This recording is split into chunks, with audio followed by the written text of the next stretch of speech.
Donc c'était à Liège en 2018, vers mai. Et c'est là où j'ai eu ma première copine, ça s'appelait Lara.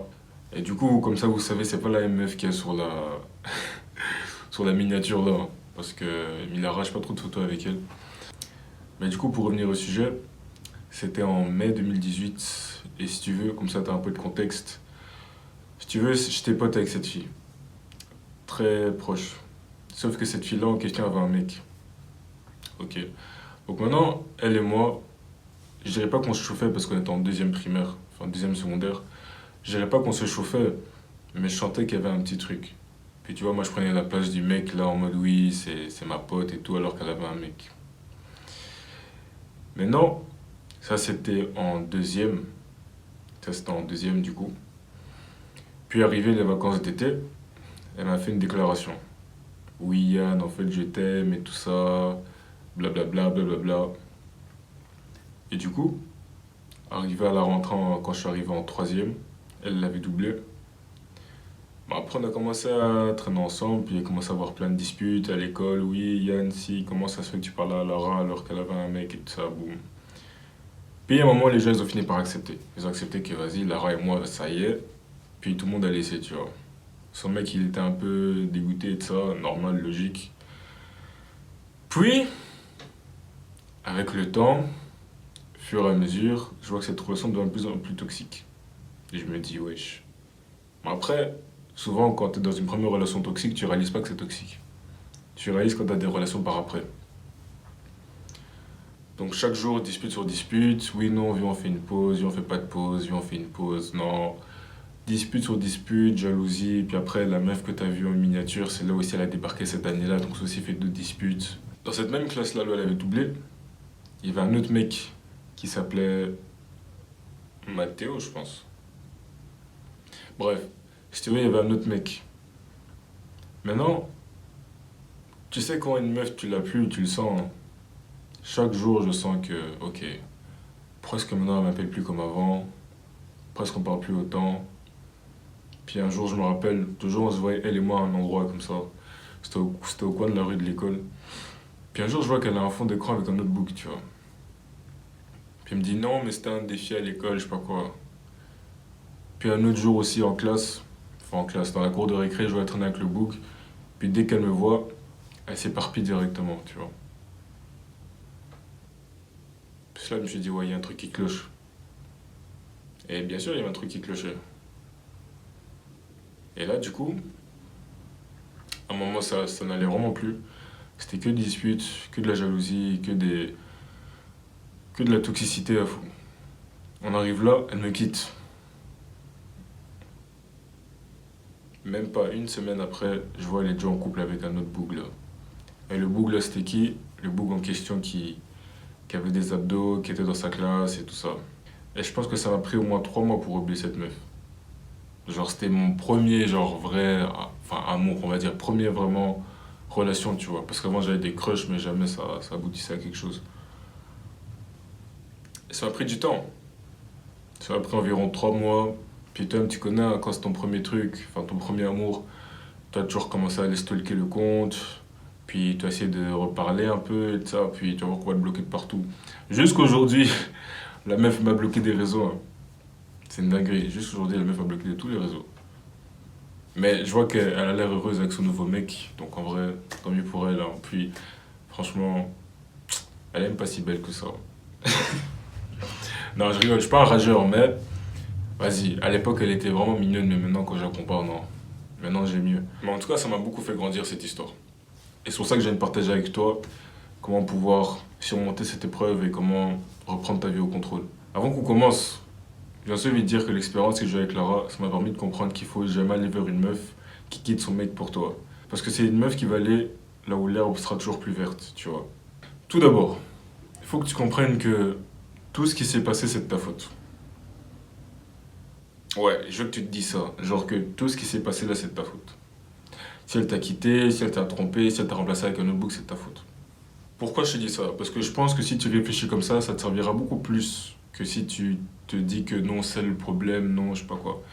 Moi, tu sais, quand mon ex, Lara, m'a remplacé avec un notebook, j'ai vu que, ok, Ben, ce boug est plus beau que moi, il est plus derge que moi, il a des abdos, moi j'en ai pas.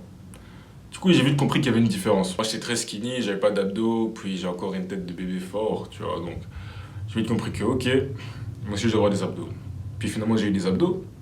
Après, j'étais trop skinny. Après, je commence à prendre en masse, puis voilà où on en est. Parce que si tu mets constamment la faute sur les autres, tu vas toujours te dire que, ah oui, non, moi j'ai rien fait. C'est la faute de l'autre, c'est celui qui doit changer. Alors que non. Si tu mets tout le temps la faute sur toi, peu importe ce qui se passe dans ta vie, tu vas toujours chercher une façon de pouvoir t'améliorer toi-même, tu vois. Moi, c'est ce que je fais. Moi, toujours, je me dis que oui, non, peu importe ce qui se passe, c'est ma faute. Comme ça te force à t'améliorer, à évoluer et à mieux anticiper les choses, tu vois. Parce que si toujours, dès qu'il y a un problème, tu dis oui, non, c'est la faute des autres, alors que, en soi, techniquement parlant, c'est sa faute parce qu'elle parlait déjà le book pendant qu'elle était avec moi, ok. Mais si elle l'a fait, c'est pourquoi? Parce que j'ai pas assez de valeur, peut-être parce que j'étais trop un enfant, parce que j'avais pas assez de. J'étais trop skinny, j'avais pas d'abdos, enfin j'avais rien qui me différenciait du lot en fait. Mais en tout cas, je trouve que le strict minimum, en tant que garçon gros, que tu peux pas être gros ni maigre. Comment est-ce que tu peux accepter de rester gros ou maigre? C'est pas normal gros. Comment tu veux rester comme tous les autres? Genre, pourquoi est-ce que tu veux rester lambda? Si t'es un mec lambda, normal que ta meuf te quitte pour un mec un peu plus spécial, avec un peu plus de. Tu vois? Genre, crée-toi de la valeur, gros. Fais des choses dures, non. Il y a une phrase qu'une fois Andrew Tate avait dit, c'est que si tu veux devenir important, fais des choses importantes. Deuxième truc, c'est que maintenant je veux que tu la bloques sur tous les réseaux sociaux. Je sais que c'est dur, parce que moi aussi, même si je la bloquais, en fait non, moi je la bloquais même pas. Moi je l'avais toujours sur les réseaux. Et tous les jours j'allais guider son Insta. J'étais là, puis je commençais à pleurer comme un bête type. Donc t'inquiète pas, je parle pas comme si, non, je suis aussi passé par là. Mais vraiment, je veux que tu la bloques sur les réseaux. En plus, le truc qui est bien de tout ce que je te dis, c'est que tu pourras réappliquer ça, tu vois. Parce que ma première relation avec Lara, je commençais à découvrir ça, je savais pas trop comment faire, comment m'y prendre pour oublier une femme. Après, j'ai fini par comprendre. La deuxième relation, c'est celle que toi dans la miniature, je vais pas dire son blaze parce que bon, ceux qui connaissent, je pense qu'ils commencent à mettre son blaze dans les commentaires et tout. Puis, elle peut potentiellement voir cette vidéo, j'ai pas trop envie. Mais elle aussi, ça a été très dur pour moi. Mais après, avec elle, j'ai mis les mêmes tactiques en place que dont je te parle pour pouvoir l'oublier et ça a été un peu plus facile, tu vois. Puis avec ma meuf actuelle, si par malheur demain ça se finit, je sais que je fais ça en place, puis d'ici 2 semaines, une semaine, carré, je suis tranquille. Et du coup, pour revenir à ce que je disais, bloque-la sur tous les réseaux sociaux. Et je veux aussi que, par exemple, si vous avez des amis en commun, que tu leur dises clairement ne parle plus de cette meuf-là. Et que si tu le fais, je te bloque, je te supprime, peu importe. Genre, soit vraiment catégorique, soit vraiment sans froid, gros. Ensuite, obligé, si c'est ton ex, t'as des photos avec elle, je suppose. Ce que je vais te dire, c'est très simple. Et c'est pas ce que tout le monde va te dire. Mais moi, mon conseil, ça serait que toutes les photos, tu les mettes sur soit Dropbox ou soit sur OneDrive. Tu les mets dessus, tu mets toutes les photos dessus, tu te crées un compte, hein, tu mets toutes les photos dessus. Après, dès que toutes les photos ont chargé sur le compte, tu supprimes l'application. Comme ça, les photos sont stockées parce que ça reste des beaux souvenirs. Puis plus tard, quand tu l'auras vraiment à 100% oublié, ça te fera toujours plaisir de revoir les photos, de voir un peu comment t'étais un con, de revoir un peu comment t'étais comme un bête type, tu vois. Moi, c'est ce que j'ai fait. Moi, j'ai jamais supprimé une photo avec mes ex. Et en vrai, ça fait toujours plaisir de revoir des anciennes photos, hein. Parce qu'il y a plus d'émotion, puis tu te dis, waouh, j'étais vraiment amoureux de cette meuf-là, puis ça reste des beaux souvenirs. Ça reste quand même des belles années de ma vie. Et je vois pas pourquoi j'ai supprimé ça, tu vois. Mais, au moment même, pour te détacher de ça, t'en as besoin. Tu dois supprimer ça. En fait, tu dois vraiment la supprimer de ta vie. Genre, c'est créer de la friction pour que tu sois moins tenté à faire quelque chose, tu vois. Ça, c'est maintenant pour ne plus faire quelque chose. C'est mettre de la friction. Maintenant, pour faire une bonne habitude, faut enlever la friction, justement. Et ça, c'est ce dont je parlais dans mes anciennes vidéos. Quand je disais que oui, le matin, essaye de retirer le plus de friction possible. Donc, mets déjà en place tout ce dont tu auras besoin pour travailler. Et fais en sorte que tes vêtements soient déjà prêts, tes affaires soient déjà prêtes. Comme ça, t'as pas de friction. T'as pas de truc qui te dit, ah ouais, non, vas-y, de toute façon. Maintenant, le plus important, c'est concentre-toi sur ta mission. Ça, c'est vraiment la plus grosse erreur que je faisais avec mes deux ex précédentes. C'est que ma vie était basée sur ces meufs-là, gros. Genre, ma vie n'avait plus de sens dès que cette meuf-là n'était plus dans ma vie. Avec Lara, peut-être un peu moins parce qu'on était quand même assez jeunes, mais avec... Comment on va l'appeler d'ailleurs? On va l'appeler Fanny. Alors que tu vois que Fanny, ben aussi comme ça tu as une idée, Lara c'était environ quand j'avais 14 15 ans, et Fanny je pense c'était à mes 15 16 ans, voire 17.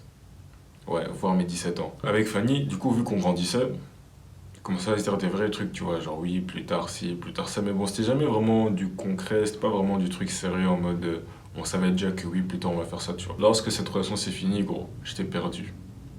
Ma vie avait plus de sens, je sais plus ce que j'allais faire, parce que pour moi, ma vie avait un sens avec cette femme-là dans ma vie. Et j'ai compris qu'en tant qu'homme, tu ne peux pas baser ta vie avec une femme, gros. Une femme, c'est tellement volatile. En fait, les relations émotionnelles, c'est volatile de dingue, gros. Tu peux pas baser ta vie avec une femme. Faut que ce soit un bon supplément, mais que cette femme soit là ou pas, c'est ton chemin. Tu vois. Moi, par exemple, j'ai des projets d'aller en Thaïlande, j'ai des projets de faire ci, de faire ça. C'est ma meuf qui me suit. Qu'elle vienne, qu'elle soit pas là, qu'elle soit là, je compte prendre ce chemin-là, tu vois. Donc, trouve-toi une meuf qui est prête à te suivre dans tout ton truc, et pas une meuf qui te dit non, viens, on fait ça comme ça. Après, toi aussi, tu commences à suivre. Puis après, finalement, quand demain, toi et elle, c'est fini, tu sais plus quoi faire. Parce que tu l'as fait par amour et toi, alors que non. Généralement, c'est toujours la femme qui quitte l'homme, hein. Parce que pour telle émotion et tout ça, tu vois, alors que nous, on est beaucoup plus rationnel et on sait que non, même si là maintenant ça va pas, elle m'apporte ça. Genre, tu réfléchis avec logique et tu sais que non, ça reste une bonne femme. Alors que les femmes, c'est non, je me sens pas bien, du coup je le quitte. Et puis lui, quand je suis avec lui, je me sens bien. Donc, c'est quoi ta mission? Tu sais quoi? Je vais même te laisser 15 secondes pour que tu réfléchisses. Quelle est ta mission? Qu'est-ce que tu vas accomplir? Comme j'ai dit dans mon ancienne vidéo, c'est si t'as vraiment rien qui va dans ta vie, commence d'abord par ton physique. Si ton physique ça va, si t'as déjà une assez bonne routine, si tu déjà te battre, si t'as déjà ça, mentalement alors. Stoïcisme, enfin essaye de travailler ta force mentale. Après bon, c'est vrai que c'est lié au physique, mais quand je dis travailler ta force mentale, c'est faire des choses qui ne nécessitent pas vraiment de force physique, mais de la force mentale. Douche froide, se lever tôt, genre toi des trucs là où c'est... En fait quand je parle de mental, c'est les habitudes à mettre en place en fait. Les habitudes qui sont dures mentalement. Après, si tu as réussi à surpasser ce niveau-là, maintenant je vais que tu ailles sur l'aspect financier. Donc l'aspect financier, c'est quoi? C'est essayer de avoir des projets en fait. Créer un business. Après, bon, je vais pas te dire quel business faire. Moi, j'ai déjà mes idées. Tout dépend de ce que tu aimes faire. En vrai, mon conseil, ça serait que tu fasses quelque chose qui te motive réellement.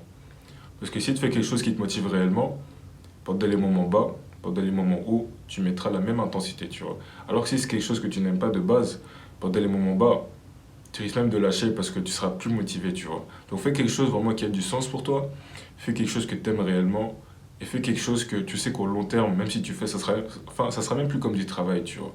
Moi, par exemple, là, ce que je fais parler devant une caméra, aider les gens, coacher des gens, aider les gens à faire du plan personnalisé, tout ça pour les entraînements hybrides, c'est quelque chose qui est tellement naturel pour moi en fait. Pourquoi?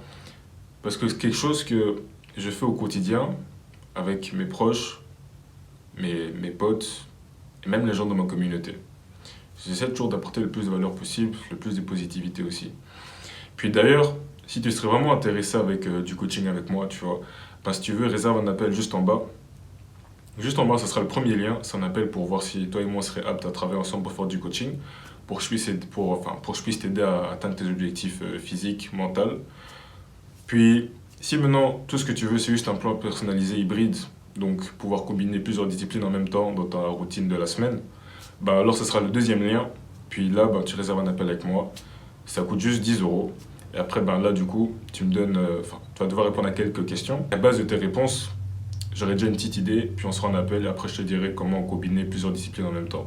Donc, les disciplines en question, ça sera la course à pied, la boxe, la musculation, la calisthénie et la natation aussi. Ce sera dans le deuxième lien. Et si tu es vraiment intéressé, ben, ça me fera plaisir. Puis ça me fait toujours plaisir d'aider les gens. Pour revenir à ce que je disais, quelle est ta mission? Je te laisse 15 secondes.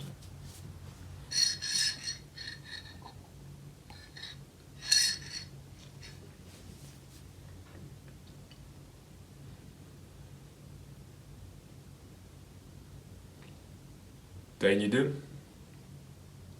Si t'aimerais que je te guide ou que on puisse tous en parler avec des gens de ma communauté, bah, n'hésite pas à joindre ma communauté gratuite.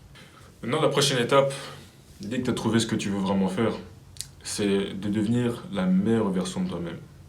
Donc ça revient un peu à ce que j'ai dit. Quand tu trouves ta mission, maintenant je veux que tu sois plus ambitieux et que tu sois tenace. Que le truc le plus important, que ta priorité, ça soit d'abord ta mission, ta famille, puis ta meuf si tu veux.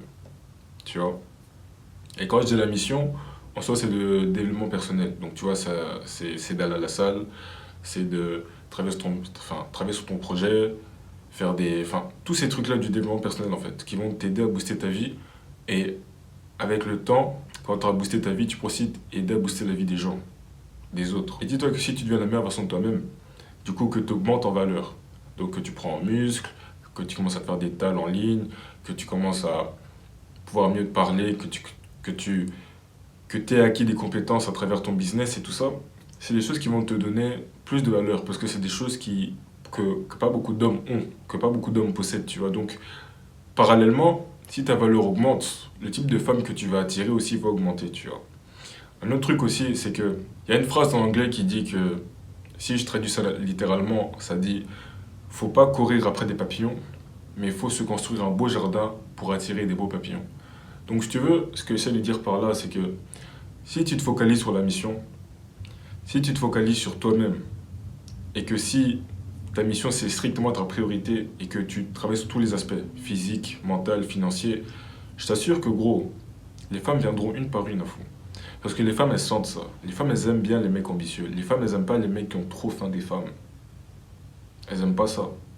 Elles aiment bien un mec qui est confiant sur sa mission et qui est ambitieux. Tu sais, je pense qu'une meuf, elle s'en fout en vrai qu'un mec soit qui ait beaucoup de talent ou pas. Ça dépend après de son éducation aussi, tu vois. Mais je pense que un trait de caractère que les meufs elles aiment bien chez un mec, c'est à quel point il est ambitieux, à quel point il est courageux, et aussi je pense à quel point il a de l'intégrité. Donc à quel point est-ce qu'il garde ses principes et ses valeurs, tu vois. Je cherche pas quelqu'un qui va changer juste par rapport à, tu vois. Donc voilà, comme j'ai dit, va à la salle, lance un business, va apprendre à te battre, toutes des choses comme ça que les meufs vont vraiment valoriser chez toi. Parce que très peu d'hommes ont ça. Ou soit il y a des hommes qui ont ça, mais qui en ont qu'une. Genre, il y a toujours ce mec qui est costaud, mais qui est con, qui n'a pas d'argent. Puis il y a toujours ce mec qui est plein d'argent, mais qui sait pas se battre et qui est pas costaud. Puis il y a toujours le mec qui sait se battre, mais il a pas de muscle et il a pas de talle. Tu vois, donc si tu sais un peu être une combinaison de tout, donc être un homme fort, être un homme qui sait se battre, avoir de l'argent, puis être intelligent, c'est quelque chose que les meufs vont grave valoriser chez toi. Mais pour ça, d'abord focalise-toi sur toi, puis les meufs viendront, crois-moi. Lorsque tu as le cœur brisé, t'as grave de l'énergie. T'as grave de l'énergie. Sauf que maintenant, l'énergie que t'as à envoyer plein de messages, à la stalker et à la déranger, genre la dérangeant, cette énergie-là, tu peux la mettre à la salle, tu peux la mettre dans plein d'autres choses. Moi, par exemple, après, bon, j'ai pas le cœur brisé. Quand ma meuf, elle avait quitté, parce qu'on est en relation à distance, quand elle avait quitté la Belgique, le cœur là était serré parce que tu vois, tu restes 2 semaines avec quelqu'un, puis après du jour au lendemain, boum, puis encore l'odeur d'elle dans ton lit encore, tu vois. Bro, tu sais que j'avais tellement le cœur serré que j'avais même l'énergie de courir jusque chez elle, de chez moi, hein, pour ressentir ces émotions-là, tu vois. Ce manque-là que j'avais parce que pendant 2 semaines, je faisais qu'aller chez elle, elle venait chez moi, bam, bam, bam, tu vois. Et genre, ça te montre à quel point, genre, une émotion soi-disant négative peut aussi t'aider à remplir des choses positives en fait. Genre tu peux tellement avoir un manque pour quelque chose que tu auras une énergie limitée de faire quelque chose qui sera bien pour toi. Parce qu'au final, pendant quand même un bon temps, enfin un bon moment, je courais jusque chez elle pour venir chez moi, tu vois. Je crois que j'ai fait ça pendant au moins 3 semaines. Mais bon, après un moment, les émotions partent, hein. Puis là, c'est la discipline. Une autre chose aussi, mon pote, ça c'est un truc que j'ai fini par réaliser moi-même, hein. Et je pense que c'est ça aussi qui m'a donné cette force-là de pouvoir être content même tout seul. Parce que déjà mon père il est comme ça, hein. Puis j'ai appris ça de lui. C'est que gros, tu ne l'as peut-être pas elle, mais au moins tu t'as toi-même. Parce qu'au final c'est que toi-même qui peut t'amener à des niveaux astronomiques. C'est pas une femme qui va t'aider à devenir riche. C'est pas une femme qui va t'aider à devenir costaud. C'est pas une femme qui va t'aider à te battre. C'est toi-même. C'est toi-même tes actions. Faites non même pas. C'est d'abord toi tes pensées. Après tu les mets en action. Donc c'est toi-même qui... En fait, tu dois être satisfait toi-même. Ça même, c'est ce que j'ai appris du stoïcisme. À un homme stoïque, enfin un stoïcien plutôt, c'est pas qu'il s'en fout d'avoir des amis ou d'avoir une meuf. C'est juste que il est autosuffisant. Mais avoir une femme, avoir des amis, c'est un plus.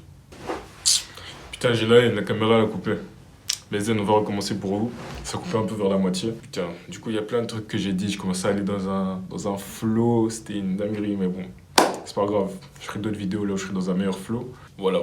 Concentre-toi sur ce que tu contrôles.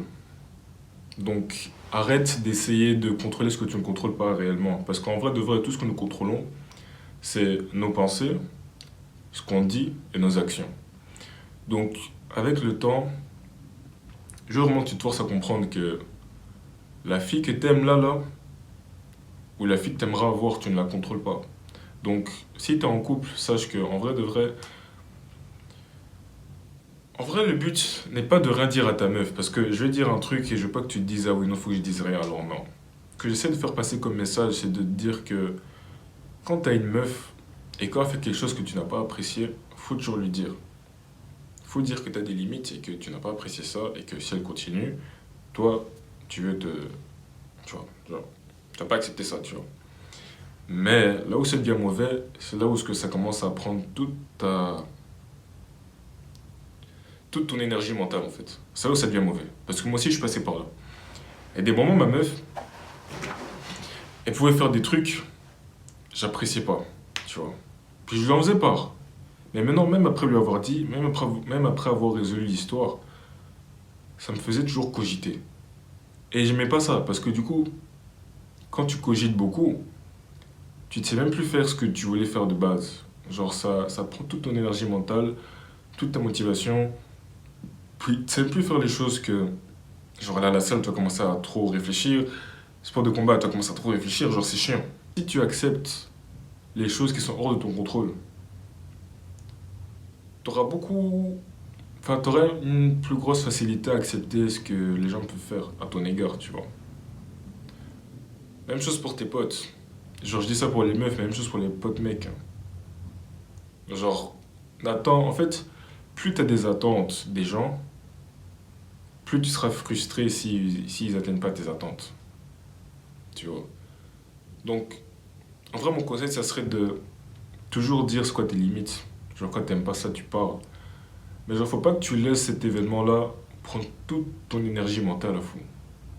Genre, focalise-toi sur toi-même, parce que c'est la seule chose, enfin, c'est la seule chose que tu contrôles. Puis aussi, un autre truc, ne sois pas dépendant émotionnellement d'une meuf. Parce que moi aussi, j'étais comme ça. Ne sois pas dépendant émotionnellement d'une meuf. Un vrai, mon conseil, ça serait que aie l'habitude de prendre du temps pour toi-même, même quand t'as une meuf. Genre, fais des activités là où, que ta meuf soit là ou pas, t'aimes bien. Genre, sois un peu égoïste en fait. Parce que, tu vois, si tu implémentes trop une meuf dans ta vie et que demain elle part, tu vas te sentir déstabilisé. Tu vois. Donc, un bon exemple, ça serait que genre, fais les choses que t'aimes. Par exemple, moi, j'aime bien aller à la salle, j'aime bien faire des sports de combat, j'aime bien travailler sur mes projets. Ça, c'est mes moments, entre guillemets, intimes. C'est mes moments à moi-même, c'est des moments que j'ai bien passé seul. Puis peut-être, quatrième truc, c'est être tout seul. Genre, j'aime bien être tout seul des fois. Et ma meuf aussi, elle le sait. Après, bon, on est en relation à distance. Mais je pense que même si, quand elle reviendra, je pense que c'est un truc que je vais toujours laisser. J'ai envie de dire que oui, on se voit tel jour, mais il y a d'autres jours, j'ai envie d'être seul. Parce qu'en fait, c'est quand t'es seul que là, t'as des bonnes idées. Parce que toi, quand t'es avec ta meuf, nos meufs, elles sont à fond dans l'hédonisme. Si tu passes quoi l'hédonisme? En fait, l'hédonisme, c'est quelqu'un qui court après le plaisir. Les meufs, c'est des créatures émotionnelles, du coup, ils vont toujours chercher à faire un truc qui leur fait du bien sur le moment même, tu vois. Donc, regarder Netflix, regarder une série, scroll sur TikTok, manger de la merde, genre des trucs comme ça, tu vois. Et ça, des fois, on suit ce mouvement-là, parce que tu traînes avec cette personne-là, tu vois. Parce que je pense honnêtement que si ma meuf, j'étais avec elle actuellement, genre, depuis que on est en distance, enfin, si j'en aurais pas été en distance, je pense que tout ce que je fais là, je l'aurais peut-être pas fait. Parce que son style de vie impactait aussi le mien, tu vois. Genre, j'allais toujours à la salle, j'allais toujours à mon sport de combat, tu vois, mais genre, peut-être pas que j'aurais pensé plus loin, essayer de faire plus. Parce que peut-être que ces moments-là, là où j'étais seul, sûrement que j'aurais été avec ma meuf, puis j'aurais fait d'autres conneries, tu vois. Consacre du temps pour toi-même. Fais les choses que t'aimes réellement et fais-les seul. Qu'on le veuille ou pas, les meufs, c'est volatile, hein. Par exemple, moi j'ai un projet, c'est aller en Thaïlande. Ok? C'est aller en Thaïlande pour ça, création de contenu, puis pour la boxe thaï, puis parce que j'aime bien le temps, la nourriture aussi a l'air assez bonne, puis j'aime bien la culture, tu vois. Que ma meuf soit là ou pas, je vais aller là-bas. Donc aussi, trouve-toi une meuf qui est prête à te suivre. Mais pour que ça soit prête à te suivre, il faut qu'elle ait confiance en toi aussi. Il faut qu'elle te respecte. Ne fais pas de compromis pour ta meuf. Parce que ça va te rattraper, gros. Toi, si genre ton rêve à toi, c'est d'aller à Dubaï, et que ta meuf te dit non, j'ai envie de rester en France, gros, va à Dubaï. Normalement, si ta meuf elle t'aime assez, elle va te suivre. Parce que nous, généralement, les mecs, on quitte pas une meuf. Surtout si elle est avec toi depuis le day one. Mais souvent, c'est les meufs qui nous quittent. Parce que les meufs, encore une fois, c'est les émotions. Nous, avec une meuf, ça peut peut-être pas aller, mais on va se dire que bon, même si là actuellement ça va pas, elle m'apporte ça, elle m'apporte ça, elle m'apporte ça, elle m'apporte ça, ça aussi. Et avec logique, on se dit que oui, non, malgré que là ça ne va pas, il y a tout ça qu'elle apporte dans ma vie, et du coup, je la garde. Une meuf, oh non, mais je suis pas heureuse, je suis pas content, t'es trop gentil ou ça, t'es jamais là pour moi. Donc elle va aller chercher un autre mec. Elle s'en fout, gros. Une meuf court après les émotions. Une meuf, elle s'en fout, hein. Après, bon, il y a toujours des exceptions. Mais c'est les émotions. Et les émotions, c'est volatile, gros. C'est comme la crypto. Pour ça que moi, je te dis en vrai, en fait, les meufs, c'est comme la crypto, gros. Ça peut très bien aller comme ça peut. Pouf. Donc, moi, mon seul conseil, ça serait d'être un peu égoïste. Mais bizarrement, elles aiment ça aussi. Parce qu'elles se disent que tu sais ce que tu fais et que ta priorité, c'est ta mission. Et que quand tu seras arrivé au bout de la mission, quand tu auras réussi, elle aussi pourra en profiter. Genre, un objectif est ta mission, et peu importe la meuf qui arrive dans ta mission ne change pas. Ton but, c'est d'aller au point, enfin, c'est d'être du point A et d'aller au point B. Qu'une meuf soit là ou pas, tu t'en fous. Puis la meuf qui veut te joindre dans ton aventure, bah, qu'elle te joigne. Si elle veut pas, c'est son problème. Genre voilà, c'est vraiment que tu puisses accorder du temps à toi-même, tu puisses faire des choses que tu aimes réellement tout seul. Comme ça, même si ta meuf du jour au lendemain elle part, tu n'auras pas ce petit moment-là de dire ah ouais merde, ça me fait chier, non. Puis en vrai, quand tu es vraiment focus sur ta mission, tu vas même plus trop y penser. Parce qu'en vrai, un homme qui n'a pas de mission va courir après le plaisir. Si tu as une mission en tête, en vrai c'est ça. Si là maintenant tu as le cœur brisé, gros, trouve-toi une mission très rapidement. Sinon tu risques de souffrir et tu vas vraiment sombrer dans le sombre. Tu vas commencer à chercher à baiser des putes, à faire ci, à faire ça, puis non. Genre moi là ça fait un bon moment que le sexe m'intéresse même plus là. Parce que je suis trop focus sur ma mission. J'ai YouTube à faire, puis mon coaching aussi, puis j'ai l'école, j'ai les entraînements, j'ai le sport de combat. Genre ça m'intéresse même plus là. Parce que j'ai une mission. Puis la meuf qui veut me joindre ou pas, bah du coup là j'en ai une qui me suit. Tant mieux. Mais genre, voilà, genre trouve-toi une meuf qui est prête à te suivre partout, gros. Comme ça tu vas rien regretter. Puis genre aussi, tu vois, le truc d'aller à la salle et tout. En vrai, moi je comptais aller à la salle avec ma meuf, tu vois. Mais en vrai, je me dis, je pense pas que c'est une bonne idée. Parce qu'une meuf, ça te ralentit. Oui, non, attends, je suis pas prêt. Non, mais attends, viens, on parle plus tard. Non. Je pense qu'il y a des activités, il faut garder ça pour nous-mêmes. C'est au moment seul, c'est au moment là où tu te ressources. En vrai, j'ai tout dit. En tout cas, j'espère que cette vidéo va t'aider. Lâche rien, puis gros, si t'as le cœur brisé, c'est normal. Si tu veux de l'aide ou quoi, bah, n'hésite pas à rejoindre ma communauté gratuite. Puis j'espère que tout se passera bien pour toi et j'espère qu'on se verra au sommet. Donc, lâche rien et déverrouille ton vrai potentiel. Ciao.